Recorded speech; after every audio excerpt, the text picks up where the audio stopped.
Good evening, everybody. Welcome to our 2019 kayaking training and competition preseason coaches webinar. We are going to go through a few different things tonight to cover the beginning of the season to get you guys up and going, rocking and rolling for your kayaking season. We'll hit some administration stuff as we typically do in these preseason webinars. We'll talk a little bit about head coach certification, coaches certification in general. That's changed recently this spring, so I want to make sure everybody's on the same page and they have a good understanding of that new system. Deadlines and dates for competitions, qualifying for state championships, holding qualifiers for your delegations and other delegations, some rules reminders, some resources, and then we'll do a Q&A at the end. Like all of our webinars, this one's being recorded so people can use it for future dates if they want to go back for any information or if they missed our session tonight.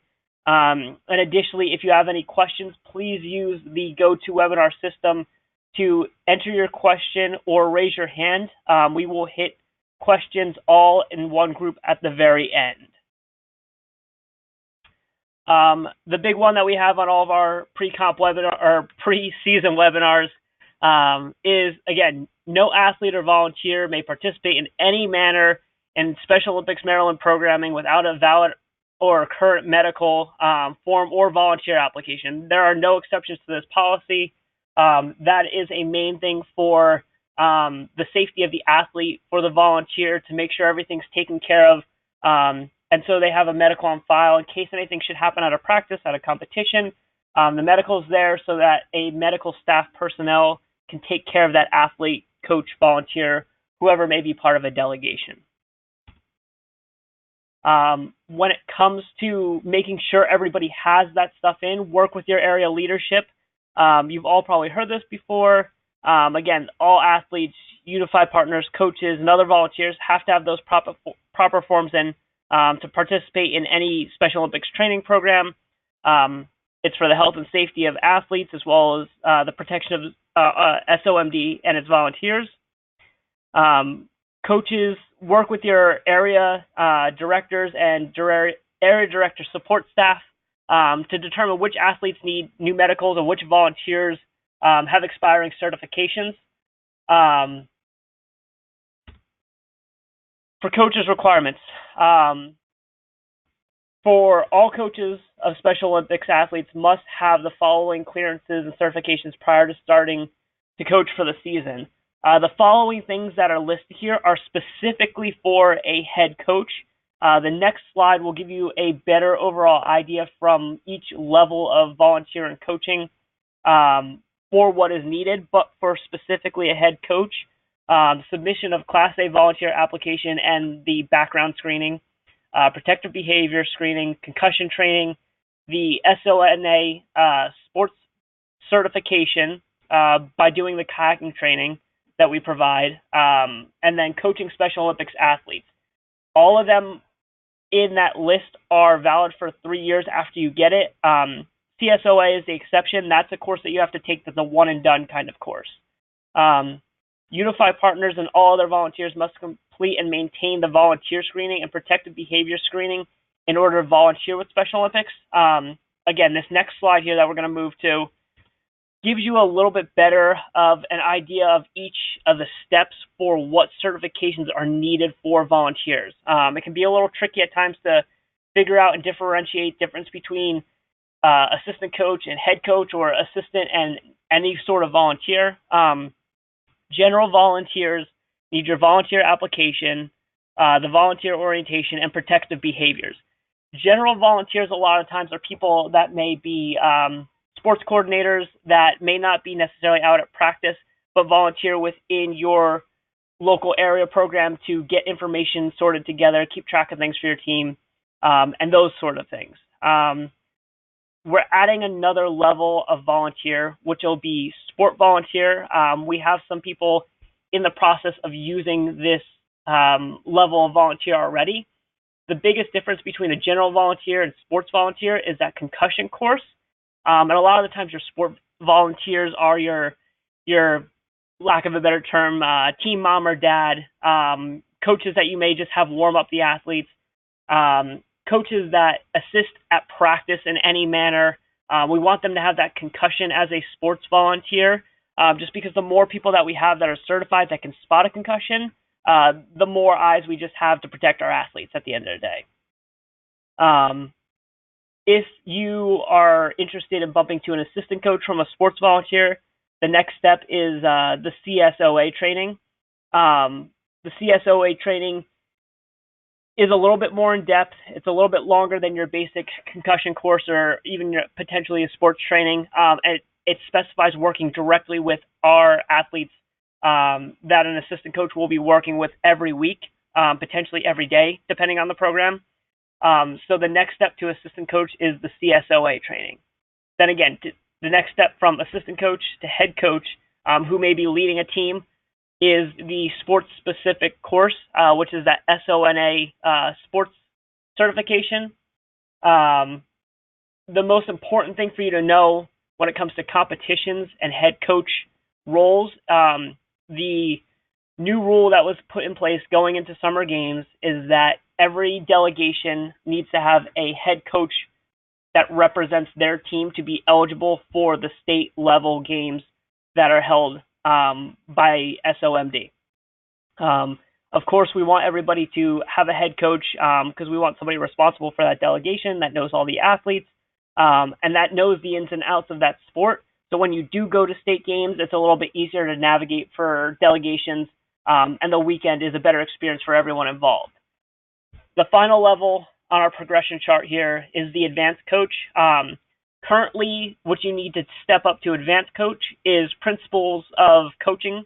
That course in the past has been offered through West Virginia University. And so they are currently reworking that course. I believe it's still available. But we have considered other external trainings for coaches. There's certifications through the Canoe Association that you could potentially get that would be perfect for a advanced coach for kayaking. For cycling, through USA Cycling, there's certifications of level 1 through 4 for coaches that make sense for advanced coach. So it doesn't necessarily need that to be that principles of coaching. It just needs to be an advanced coaching certification through usually a USA sports body. That's a major sports body with a governing body as well. Talking about that SONA sports coaches training, that if you need a recertification this year for kayaking for your sports training, we will be holding our coaches training on June 2nd at Washington College with Jack Brosius. And he is expecting a good turnout like last year. From what I've heard, everything about Jack's training is a good time. Jack's got a lot of great information for you and a lot of experience as a kayaker. If you are interested in signing up for that training, the link is right here on this slide, and the slide deck will be available for you after this webinar is over. Additionally, if you go to our coaches resource page on our website, if you go to the kayaking specific page, this link is there as well. Again, just a reminder that is available because that training is going to be here before everyone knows it. And again, that is June 2nd. We are working to put together an SOMD online training for kayaking as well. We have shot a SOMD swim specific video, and we are considering doing that for kayaking as well. And as soon as that comes together, or we decide what our online training is, we will send that out to all of our coaches. Additional opportunities for sports specific and general courses are included in the reference slides of this website or this webinar as well. And again, will be on the SOMD coaches resource page by Monday. Again, coaches training, the agenda for the day is course setup, best practices. You'll get to see the venue that we use for state games, which is always a bonus. And in these photos, you can see the boathouse being built. That boathouse is now done. So you could be one of the first people from SOMD kayaking to potentially see that. And of course, we do the on-water training. There's a classroom portion as well that Jack leads. that's very informative. I'm not going to go through all of the coach's code of conduct. We have 3 slides of this, but this is here for you to go back through to refamiliarize yourself with what the coach's code of conduct is. Again, the main points of it: respect for others, ensure a positive experience, act professionally and take responsibility for my actions, quality service to the athletes and unified partners, health and safety of athletes and unified partners. A lot of you do a great job following the code of conduct, but it never hurts to do a refresher of it, especially as we go into state games.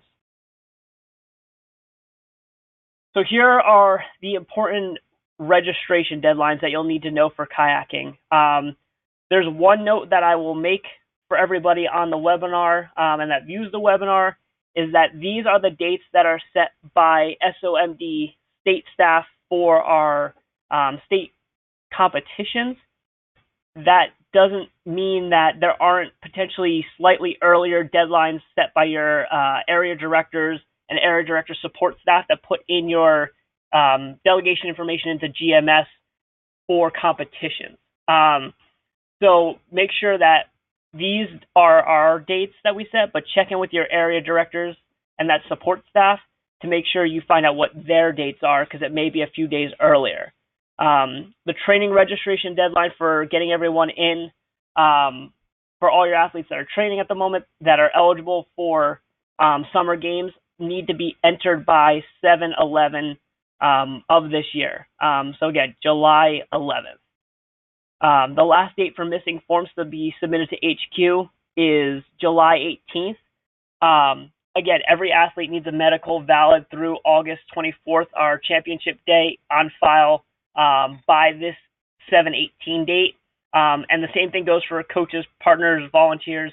All those certifications have to be up to date through 8/24/19 on 7/18 for to be eligible for state games.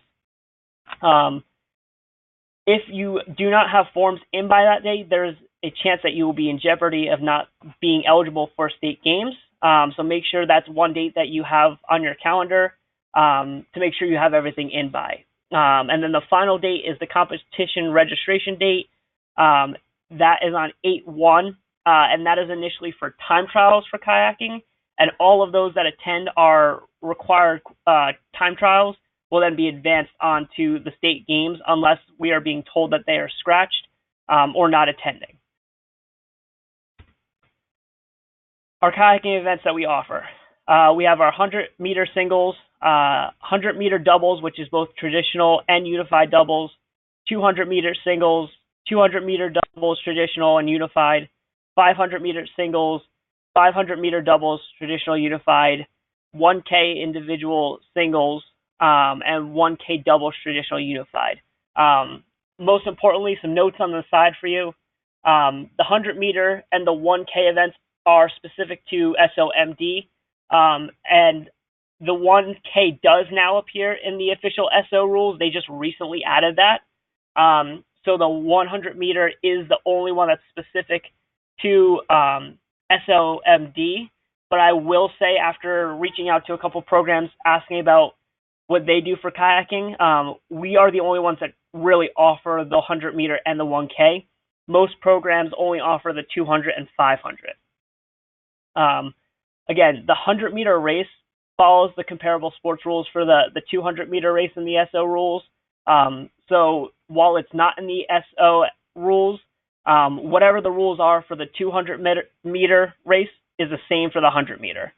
The 1K race has its own set of rules, but it still does follow the comparable set of rules for the 500-meter. They just kind of took everything from the 500-meter and moved it over to a 1K. At the SOMD time trials and championships, the 500-meter race will be run in a straight distance. Divisioning will not be based on the type of kayak used. Doubles and unified doubles races will not be division based on gender. So now let's go a little bit into qualifying tournaments here. The biggest points that you need to know for qualifying for the state tournament is you meet all the training and registration requirements and the deadlines, the slide that we went over just recently. All coaches must have completed the certification requirements by the specified date, and that is obviously including head coaches, and head coaches are very important, like I said before. If you don't have a coach that is certified with all the head coach certifications, your team won't be eligible for state games. Within kayaking specifically, the qualifiers that you have to hit, minimum of 2 sanctioned qualifiers, and a sanctioned qualifier 1 must be a multi-area qualifying competition involving competitors from more than one area. Everybody that comes to time trials on August 10th, that counts as that multi-area qualifier. And then a minimum of at least one other competition. It could be multi-area, single-area, regional games, so on and so forth. Again, this is the minimum. All programs should work to have as many competitive opportunities as possible for their teams. A little bit more on qualifying competitions. What's the point of qualifying competitions? Obviously, we need athletes and coaches to get to qualifiers and those qualifying competitions to, one, get a good competitive experience in. We don't want anybody going in after, while training for 8 to 12 weeks is a great opportunity for our athletes. We want them to have some competitive experiences prior to getting to state games. And most importantly for you coaches on this webinar tonight, in order to count as a qualifying competition, must emulate the state level competition from a sports and competitive perspective. So what exactly does that mean? Must follow the rules for Special Olympics and the national governing body. There are specific safety rules for kayaking that must be adhered to as well. Any host, even an in-house qualifying competition, even if it's just your athletes, must adhere to those rules. Safety is the number one thing for sure, and I think we can all agree on that. Having appropriately trained, certified officials and judges. If you are holding a qualifier and you need assistance with having people brought in as certified officials, judges, or trained officials and judges, feel free to reach out to me. I can help you bring those in if you don't know if you have those in your area or are interested in having somebody come in that has worked for our state games, kayaking championships, or time trials. Of course, medical personnel on site, EMT are hired just in case something happens. You always want to have medical prepared to assist an athlete or coach in need. Ideally, we'd like them to be multiple areas or counties, not only for the opportunity for multiple counties or areas to get another qualifier in, but to add to the competitive experience for your athletes in your area. It's more enjoyable to compete against opposing counties, areas, instead of always going against your own. But it can be an in-house qualifying competition, only your program. Most of the time that falls within a practice session. But again, it must meet all other criteria for a qualifier. And one of the most important things too is for your qualifier that it needs to have a completed sanction form submitted by your area director to myself at least 30 days in advance. That also allows us to now put it on our coaches resource page if you are inviting other areas and counties to come, so to give them the details and an idea of what to prepare for that day. Failure to adhere to the above may nullify your event's status as a qualifying competition. Again, we don't put all these things in to make things tough or hard. We just want to make sure our athletes and you coaches get the best experience at qualifying competitions across the state. So we're trying to set a solid standard for everybody to meet to give that best opportunity possible. Additionally, to add on to that, if you're interested in holding a qualifier and you haven't before, and you're a little nervous or unsure about how to do so or what all the detailed steps potentially are, please reach out to me. I am more than happy to sit down and have a conversation with you, help you through that, and support you if you're going to hold a qualifier for the first time. I would love everybody to hold at least their own qualifier or a qualifier that other areas can come to. I know that is difficult if it's your first time, and I am not going to ask you to do that all by yourself. I'm more than happy to help you with that. And I speak for Melissa Anger, the other sports director as well, Steve Bennett. All of us want you to do more, but don't expect you to do it by yourself. We would love to give you assistance and direction so that it can grow into something that's great for not only your area program, but for other areas as well. A little bit more on qualifying competitions. Again, our required time trial event will be held on August 10th. It's held at the Boathouse in Chestertown, right where our state championship is held. So it's a good opportunity for your athletes to get used to the course and the facility that state championships will be held at as well. At this time, I am not aware that there are any other multi-county qualifying competitions. So again, because you need one of them, time trials held by us is definitely your best bet. And to reiterate what I said before, if you're planning on hosting a qualifying competition open to other counties or areas or closed, please let me know by June 1st if possible, so I can start putting together a calendar of qualifiers. And if you're interested in holding a qualifying competition and you're unsure of how to do so, or it's your first time, again, please reach out to me as well, and I can help you through that and get you ready to go. Kayaking entry and the entry process when it comes to entering athletes for competitions. Eligibility, again, for the state games, athletes and partners must compete in the mandatory time trials on August 10th to qualify for state games. And then again, at least one other qualifying competition for those two competitions total. In addition to qualifying for a competition, that can be an in-house one.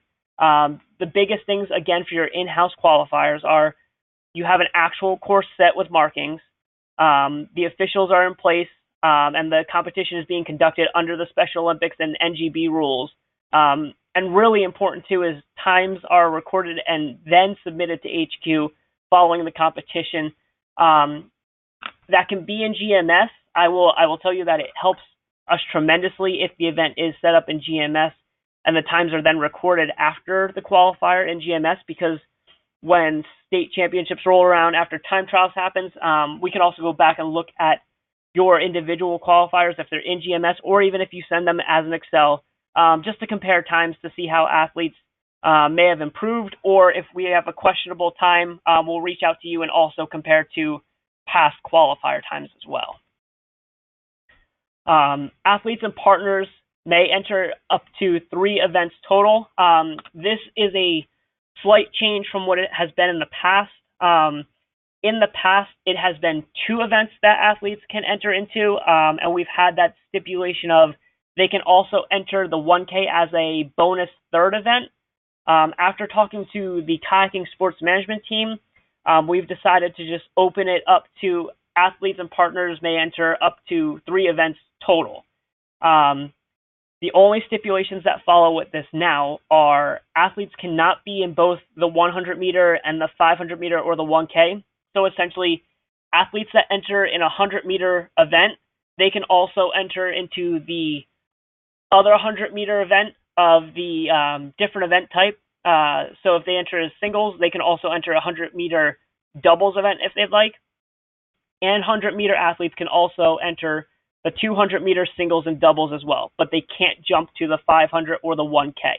The 100 meter is considered our fundamental event for new kayakers or for those that aren't ready for the 200, 500, 1K potentially. So if you are entered in a 100 meter fundamentals event but can do a 500 meter or a 1K, you probably don't need to be in a 100 meter event because there's more challenging, better competitive opportunities for you as an athlete out there.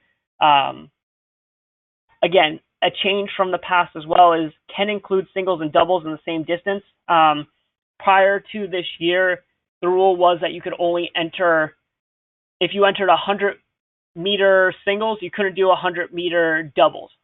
We are trying to push doubles, traditional and unified participation. That's easier said than done, we are aware, because the tandem kayaks can run a little bit more when it comes to price point. But we would like to try to get more athletes experiencing doubles. And there may be athletes that have a better experience with doubles as well. I know Jack during his Olympic time was a doubles paddler, so he is a big fan of the doubles events, and we'd love to see more people in it. And at the bottom here, you'll see that there's 2 examples to give you an idea of what we're talking about the 3 events total with some of the stipulations. First example is Jane Smith enters 3 events: the 200-meter single, the 500-meter singles, the 1K singles. She's not in the 100-meter singles, so she can do all 3 of the other ones if she's a really great singles paddler, has that endurance to do the 500 and the 1K. She is more than welcome to sign up for the 200, 500, 1K singles event. If you have someone like John Smith, who may be a new paddler, he's going to enter the 100-meter singles, and then with a unified partner to get him a little bit more experience and opportunity, he's going to do the 100-meter unified doubles and the 200 unified doubles as well. Again, if you have an athlete that wants to just do the 100-meter singles and that's it, that's fine as well. If you have an athlete that wants to just do the 100 unified and needs a little bit of assistance as a paddler, that's plenty fine as well too. We want to give as many opportunities as possible within keeping with the schedule for the day, so we're not running too long, but we believe that this 3 events total will be the best opportunity for our athletes to get more competitive experiences throughout the year. Going into some rules reminders here. All coaches should review the rules below. It's always good to review the rules every year. As far as I know, there has not been any major kayaking updates besides the addition of the 1K event.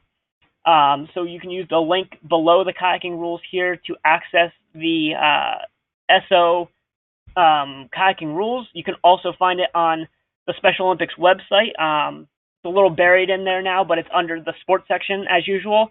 And additionally, it's a lot easier to find if you, again, go to our coaches resource page for kayaking, which is the link below the tab that says SOMD kayaking page. You can find a plethora of resources on our kayaking page, including Jack Brosius wrote out his training plan for the season that he runs, and we put it into a nice format that you can access as a little guide as well. That is up on the kayaking page as well. A reminder on uniforms: competitors must wear shirts and shorts/pants during all practices and competitions. Flotation devices, type 3 with an attached whistle, must be worn by all athletes and partners while on the water or on the dock. Helmets are optional. And then water shoes and polarized sunglasses are recommended, but they are totally optional for your athletes. Some kayaking rules pertaining to safety. There will be an umpire safety boat on the water during practice and competition. The number of umpire/safety boats will depend upon water and the ability levels of the athletes. I know for our time trials and competitions, we definitely have at least 1, usually 2, safety boats out there with umpires as well. Athletes must remain in the kayak at all times while on the water. Legs must be in the kayak at all times. Again, very basic safety piece. Horseplay on the water may lead to the athlete being removed from competition or a similar penalty. Again, safety pieces. We want to make sure all the athletes have a safe environment to do their best and have their best time. Athletes must be seizure-free for 1 year prior to competing. That is a water sports rule for Special Olympics across the board. It is also in sailing. I believe it's open water swimming too. Most of the major water sports have that rule. Some equipment regulations, just quick notes for you on these. Kayaks are required to have flotation devices in the stern or bow. This will be checked prior to all races. All kayaks should be marked with their appropriate size and make. Each athlete must qualify and compete in a boat of similar size and make, must be within 6 inches. Each athlete must qualify and compete using the same style and size paddle. The surfboard-style kayaks are not permitted. And then at SOMD events, teams must bring their own kayaks. They are generally not provided by the event organizer, which is different than what the SO rules state. I think the SO rules state that most competitions are set to provide kayaks. That is not the rule for SOMD. I will say occasionally at the boathouse at Chestertown for Washington College, there is a kayak available. They're part of Jack's collection, I believe. But I would not bank on that. If you have any questions about kayaks or programs being in need of kayaks, communicate with both your area director or reach out to myself. We can have a conversation if there is a need there and see what we can do to help you out. A little bit more for on-water safety. Every effort will be made to assist athletes and unified partners in lining up their kayaks at the starting line, but all athletes should be trained to be able to maneuver the boat at the start line.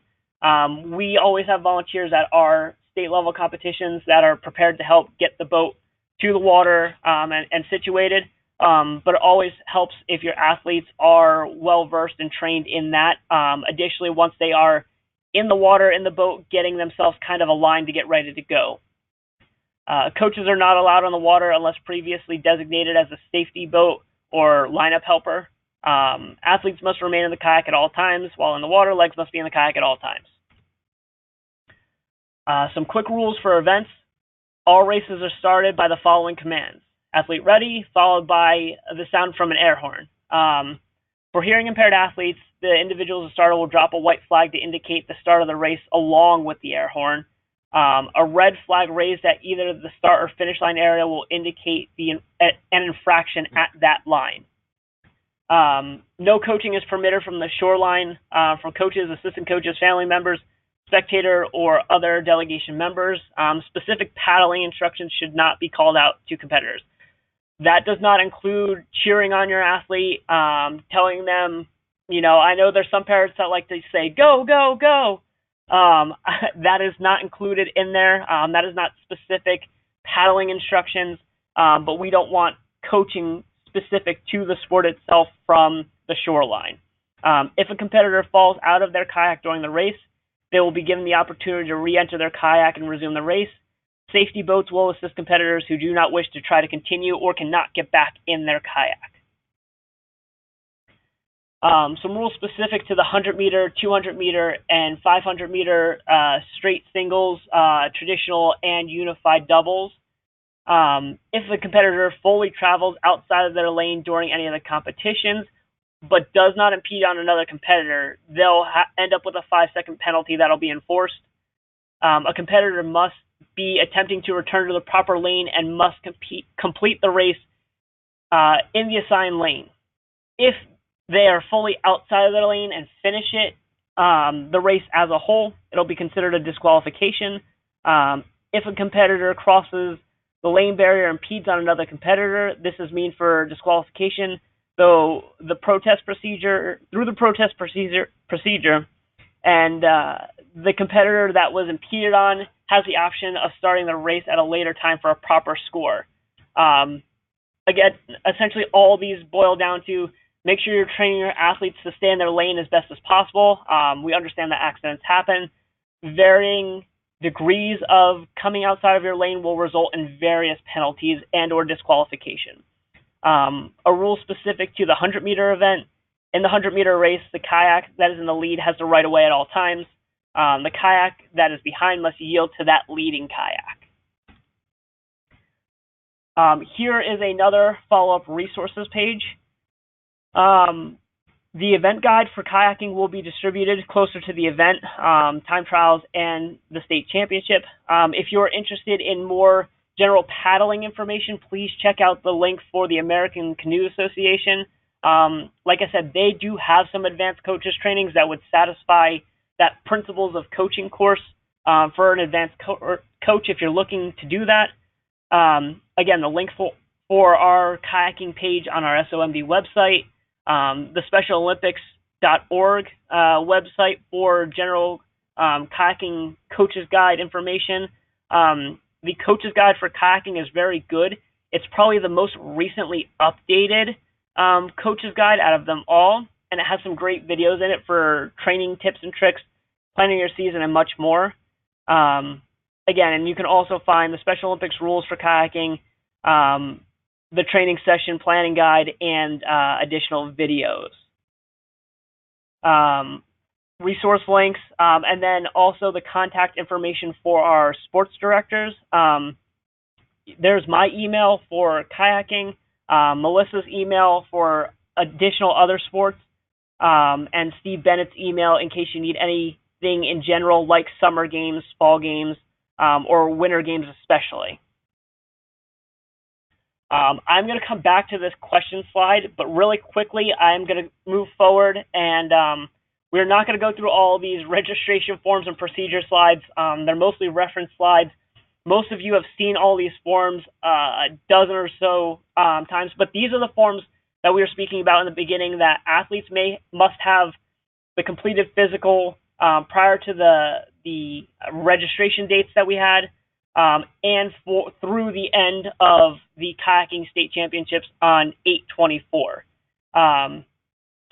The athlete medical, most of you have seen, multiple pages, must be completed by a doctor. It's relatively like any other sports physical that anybody would need, and it needs to be signed off. And the most important thing that also needs to be completed in the athlete medical is the participation form here.